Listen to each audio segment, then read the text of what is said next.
I'm going to go over a couple of ideas regarding projectile motion. And remember that we're still using the initial concepts that we introduced in class about 6 weeks ago, that average velocity. Remember, if you ever have to find anything's average velocity, you don't have to memorize anything, because average velocity simply means how much displacement have you covered over a particular time interval. How much have you been displaced in a particular time interval? So your displacement, whether you choose to write it as a d or an x, doesn't make a difference. You can also write it as a y, because if your displacement is horizontal displacement, I typically write it as an x. If your displacement is vertical displacement, I'll typically write it as a y. But some teachers, just to prevent any confusion, just use a d for displacement. And remember, displacement is slightly different than distance, because displacement takes into account your direction. So keep this in mind, that average velocity is total displacement over total time. How much have you been displaced, and in what time?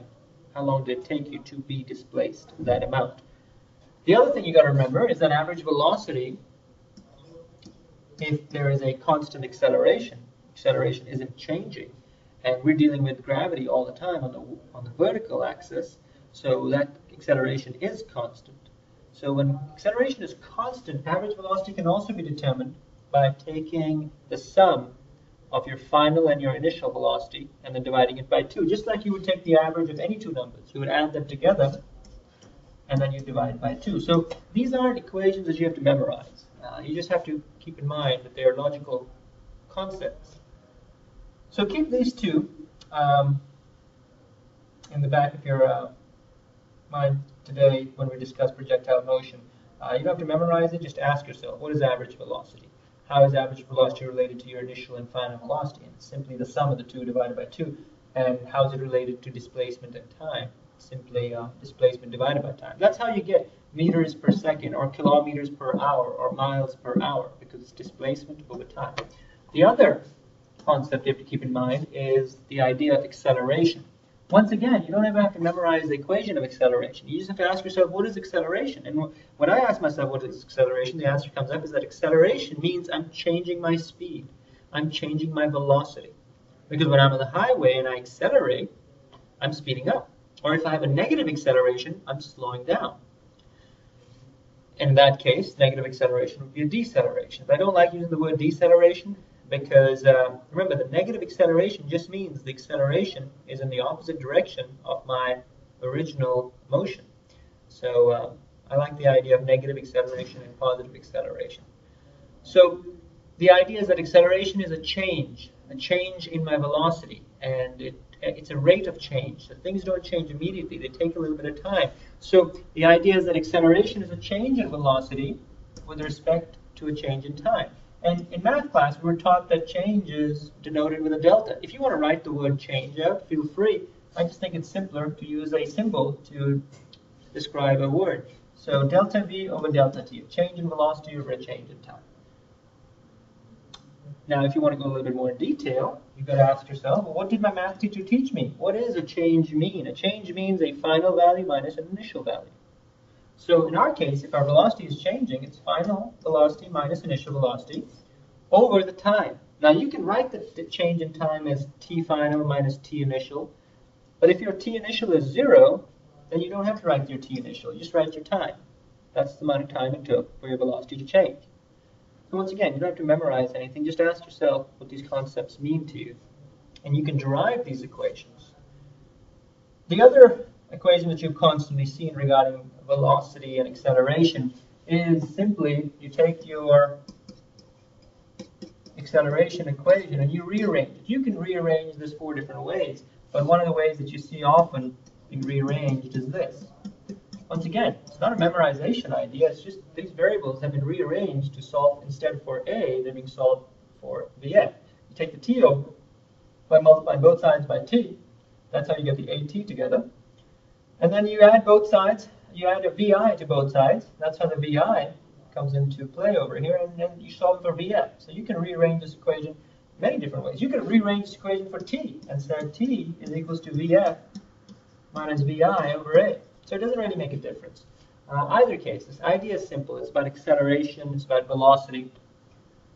Now, for projectile motion, The first projectile motion problem that we discussed in class was about being dropped off from a cliff.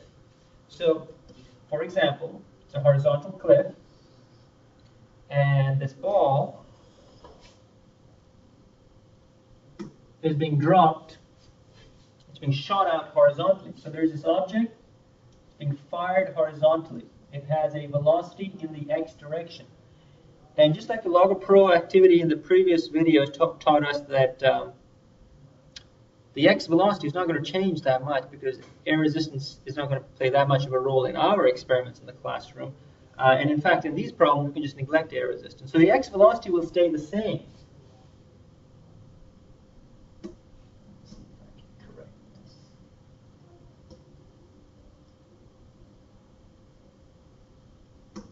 So you can ignore that. I was trying to correct this line. It's supposed to be drawn horizontally. It's slightly at an angle. I'll have to figure out how to change that later. But anyways, back to the projectile motion problem. So the x velocity is not going to change. It's going to stay consistent because we're neglecting air resistance. In this particular case, you see if you fire a ball horizontally, it does not have a vertical velocity because it's going horizontally. There's a table, a flat table, that is causing the ball to travel horizontally. So it has no vertical velocity. Its vertical velocity is 0. However, as soon as the ball gets off of the cliff, it will start to develop a vertical velocity. And it will start to fall. And we'll get to this point. Its horizontal velocity will not change. But as it falls, it will start to develop a vertical velocity. Let's label the vertical velocity v subscript y. And then the ball will continue to travel. Its horizontal will stay the same because we're neglecting air resistance, but the vertical will get stronger and stronger and stronger all the way to the bottom. Now we're here. The horizontal is not changing. Vertical, it keeps getting stronger and stronger and stronger. It's become so strong that I don't even have enough room to draw the bottom of that arrow. But that's the vertical velocity. So what I want you to take away is, first of all, that the vertical velocity is 0. And the vertical velocity increases because gravity. Gravity is accelerating the ball downwards. So you need to know a couple of things. You also need to know the height of your cliff. In this case, we're going to label it as negative y. You can label it negative d, whatever you prefer, negative x if you want to. But it's because it's on the vertical axis, I'm labeling it negative y. So these are the important concepts. The takeaway here is the x velocity does not change. And if the x velocity does not change, you could call the x velocity, you could call it an average velocity in the x direction because it's not changing. And the other takeaway is that the vertical velocity will change. It will increase. So if somebody asks you, tell me how much time the ball takes to hit the ground, you've got to ask yourself, what are the concepts that are impacting how much time the ball will spend in the air? One of the most important things that impacts the ball's time in the air is its initial velocity, its initial vertical velocity. Its initial vertical velocity is 0. No one threw the ball down. It started off horizontally. It started off with a 0 vertical velocity. It only had a horizontal velocity. So you're going to say that the initial vertical velocity was 0. So that's a very important concept, the initial VI. And if you want to say this is initial vertical velocity, maybe you want to put a y there. The initial vertical velocity was 0. That's an important takeaway. The other important takeaway is, what else impacts the ball's time in the air? Acceleration of gravity impacts. How strong is gravity? If you were on the moon, would the ball spend more time or less time in the air? And the answer is it would spend less time because gravity is weaker on the moon. So gravity is another important concept. So let me circle the different concepts that you have to take into account. If somebody asks you how much time it takes the ball to hit the ground, the acceleration of gravity is going to be an important idea because that governs how much time the ball spends in the air. The initial vertical velocity is going to be important. That governs how much time the ball spends in the air. Did someone just toss it downwards, or did it just launch off a horizontal cliff? And then finally, how high is that cliff? So these are 3 very important variables that one has to take into account if you're trying to answer the simple question about how much time does the ball spend in the air. So on the next page, I'm going to write all 3 of these variables. We said, look, the initial velocity is very important. 0. The acceleration of gravity is very important, -10. And finally, the height of the cliff, whatever that is, some negative value, because it's downwards. We didn't put a number there, so I'm just going to leave it as negative y. If the cliff was 100 meters tall, you'd say negative 100 meters. If it was 1,000 meters tall, you'd say negative 1,000. Nevertheless, if you try to find the time, you're simply going to say, well, how are these three equations connected to each other? And they're connected to each other with one of your kinematics concepts. Now, I don't want you to get intimidated by this, because everything is going to simplify. Everything is going to drop out. Remember, your initial position is going to be classified as 0. So this is going to drop out of the equation. Your initial velocity is 0. So this whole thing, 0 times any variable is still going to be 0. It's going to drop out of the equation. So all you have left is your y displacement, how far did you fall, your acceleration of gravity, and your time. You notice that instead of a, I wrote down a negative g, because gravity, negative 10 or negative 9.8, and your time. So that's your actual equation. For a ball that's launching off of a cliff, if a ball is being launched off of a horizontal cliff, this is your most important concept to calculate the time it takes to hit the ground. Because from here, it's simply 8th grade, 9th grade, 10th grade algebra. If you want to solve for time, you rearrange this equation to solve for time.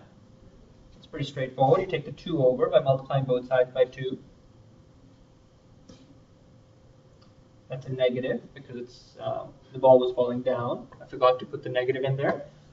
So back to the algebra, you take the 2 over, multiply both sides by 2, divide both sides by g, take the square root, and you solve for your time. I'm going to do that all in one step.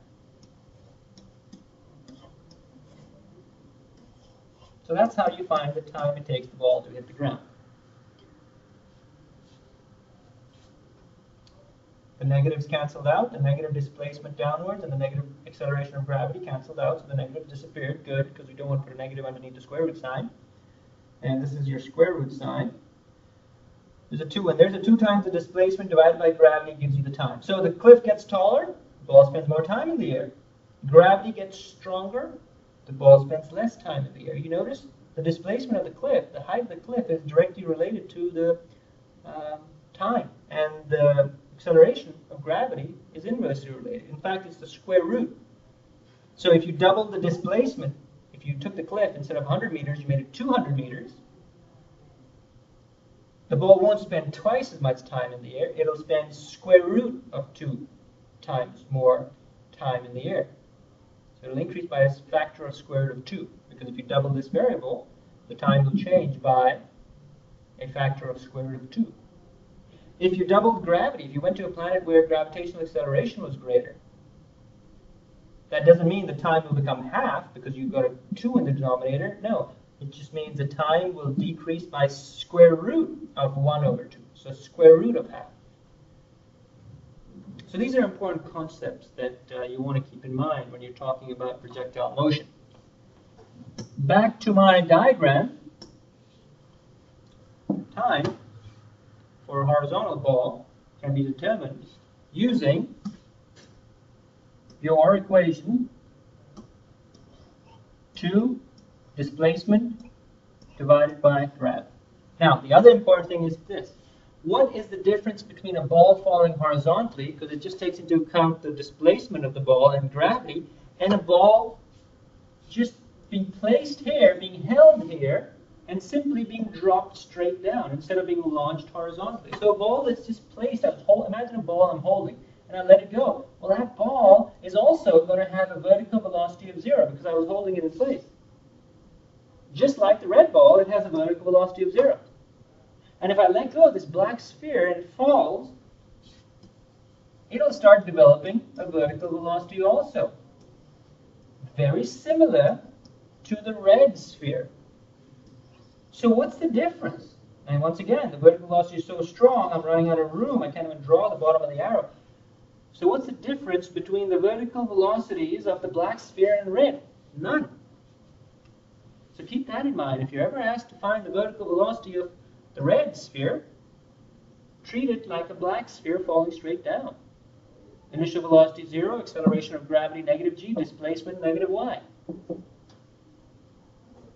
So there is no difference vertically between the black sphere falling and the red sphere being shot off horizontally, and then it falls in 2 dimensions where it's falling sideways and it's falling vertically. So if somebody asks you what's the time for the black sphere to hit the ground will be identical to the time for the red sphere, because you're still taking into account the same variables for both of them. So their vertical movement is identical because the 3 things impacting their vertical movement, initial velocity, acceleration, and displacement, are the same between both the red and the black sphere. Finally, last step. If anybody asks you how far the red sphere falls and hits the ground from the edge of the cliff, so if somebody says to you, look, here's the edge of the cliff, I want to know how far did the red sphere hit the ground from horizontally from the bottom of the cliff. Some people call it the range, how far down range it went. Well, if that's the case, it's a very simple idea. You've got to ask yourself, well, what's pushing the ball sideways?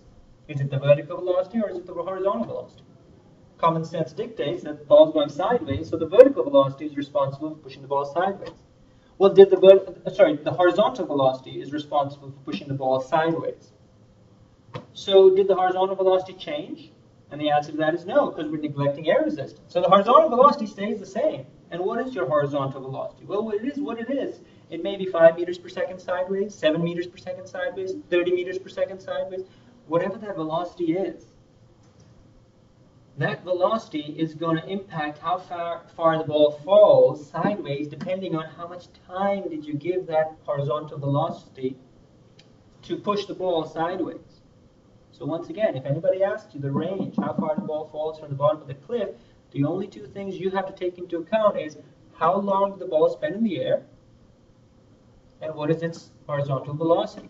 You multiply the horizontal velocity with the time and you'll figure out how far it fell. Because imagine the horizontal velocity was 2 meters per second. That means the ball is being pushed sideways 2 meters every second. And if the ball spends 5 seconds in the air, and it's going 2 meters every second, then how far does it go sideways in 5 seconds? 2 times 5 is 10. It would go 10 meters sideways. So if anybody asks you to find the range, only 2 things you have to take into account is the average velocity and the time. Now once again, these equations, these concepts, these ideas can be worked many different directions. You may be given on a particular day, you may be given the time. I may tell you, hey, the time is this. And I may ask you, how high is the cliff? Well, if I give you the time and you know gravity, you can solve for the height of the cliff. And once again, if I gave you the time, and let's say I give you the range, then I may ask you, look, I gave you the time and the range, tell me what the average velocity is. So you have to just say, okay, if I know the time and the range, divide the range by the time. That's how I'm going to know how fast is the ball going sideways, how fast is its average velocity, how fast is its horizontal average velocity. So this is going to be one of the problems in projectile motion. This is a ball falling off of a horizontal cliff. In the next few videos, I'll show you how to break down a ball that is being launched at an angle, not being shot off horizontally, because this was shot off at an angle of 0 degrees, because it's shot off horizontally. I'm going to talk to you about a ball that's being shot off at an angle. And we're going to analyze that concept just like we've analyzed this particular one.